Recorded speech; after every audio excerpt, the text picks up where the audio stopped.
28 फरवरी 2026 की आधी रात अरेबियन सी और ईस्टर्न मेडिटेरेनियन सी की लहरों के बीच दो विशाल तैरते शहर यूएसएस अब्राहम लिंकन और दुनिया के सबसे ताकतवर aircraft carrier USS Gerald R Ford खामोशी से अपनी पोजीशन ले चुके थे।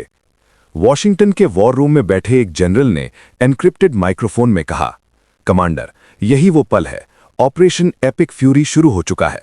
क्या इजरायली साइड तैयार है? मेडिटेरेनियन में तैनात यूएसएस फोर्ड पर मौजूद कमांडर ने रेडार स्क्रीन पर नजर रखते हुए जवाब दिया, नेगेटिव सर, कोई हिचकिचाहट नहीं, इजरायली जेट्स हवा में हैं, ऑपरेशन रोड द लाइन पूरी तरह ग्रीन है।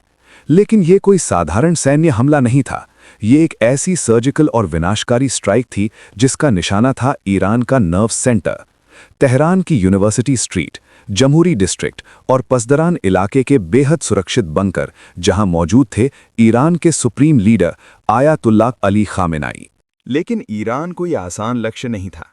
ये एक ऐसा किला था जिसे पहाड़ों, रेगिस्तान और दुनिया के सबसे आधुनिक एयर डिफेंस सिस्टम्स ने घेर रखा था। इजरायल से सेंट्रल ईरान की दूरी लगभग 900 से 1200 मील के बीच थी।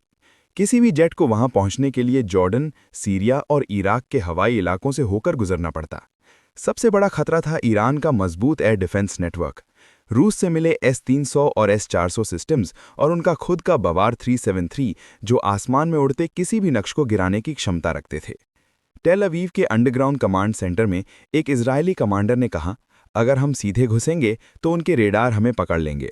हमारे रीफुलिंग टैंकर्स, इजरायली गाइडेड बॉम्ब्स एक ही सेकंड में, एक ही पल में केरमनशाह, कराज और इस्फहान पर गिरे।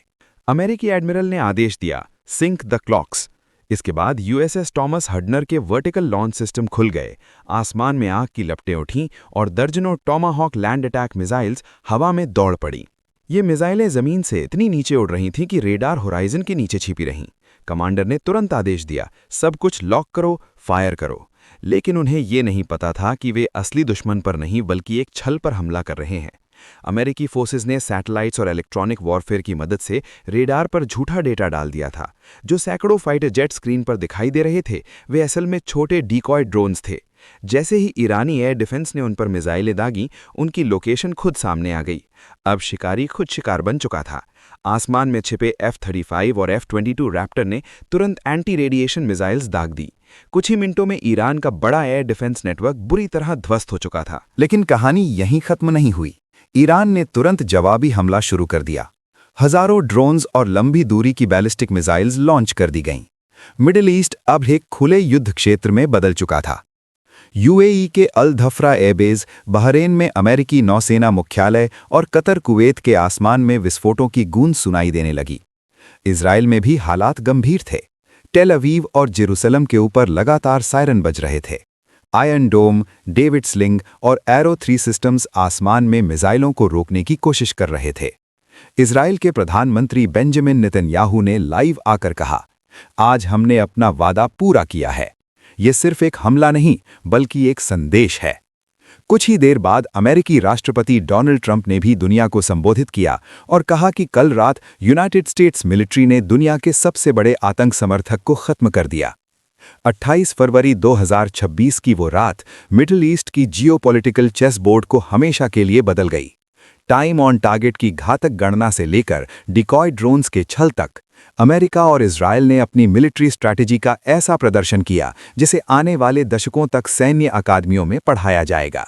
अगर वीडियो पसंद आए तो वीडियो को लाइक जरूर करें और ऐसे ही दिलचस्प वीडियो देखने के लिए हमारे चैनल को सब्सक्राइब करें।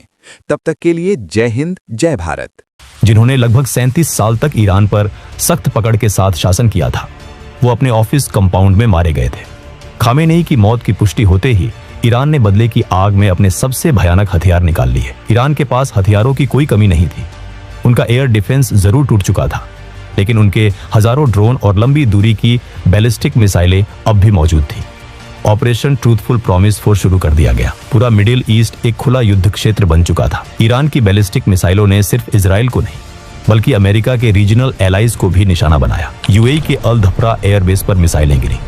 बहरीन में मौजूद अमेरिकी नौसेना के हेडक्वार्टर को सीधे निशाना बनाया गया। कतर और कुवैत के आसमान में आग के गोले फट रहे थे।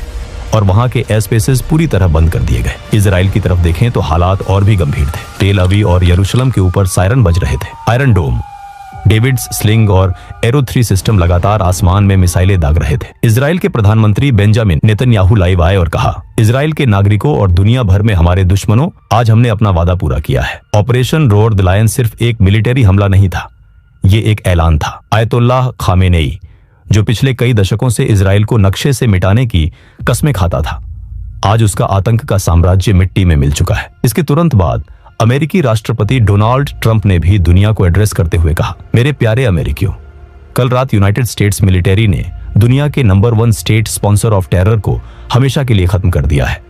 आयतुल्लाह अली खामेनेई अब जिंदा नहीं है। उसने हमारे ठिकानों पर हमले का प्लान बनाई। उसने मिडिल ईस्ट में हमारे एलाइज को धमकाया, लेकिन वो अमेरिका की बेमिसाल ताकत और हमारी सटीक खुफिया जानकारी से बच नहीं पाया। हमने उसके बंकर को एक ही झटके में राख के ढेर में बदल दिया। दोस्तों, 28 फरवरी 2026 की इस रात ने मिडिल ईस्ट की जियोपॉलिटिकल चेस बोर्ड को हमेशा के लिए बदल दिया। टाइम ऑन टारगेट की उस घातक मैथमेटिकल प्रिसीजन से लेकर डिकॉय ड्रोन के छल तक, अमेरिका और इजराइल ने अपनी मिलिट्री सुपीरियरिटी का ऐसा प्रदर्शन किया जिसे आने वाले दशकों तक सैन्य अकादमियों में पढ़ाया जाए।